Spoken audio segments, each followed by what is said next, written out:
এই দুনিয়ার মধ্যে কাউকে দেখে ভালো লাগাটা হলো প্রেম, আর ভুলতে না পারাটা হলো ভালোবাসা।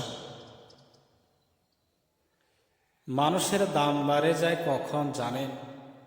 যখন আপনি আপন ভেবে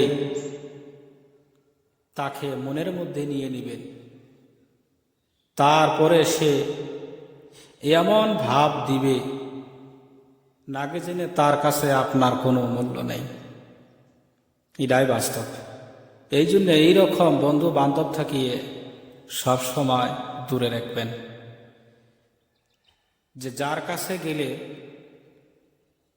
আপনার যদি কোনো মূল্যই নাই, সে জায়গার মধ্যে আপনি থাকি কি করবেন? তার কাছ থেকে এইরকম বন্ধু থাকি সব সময় দূরে থাকবেন।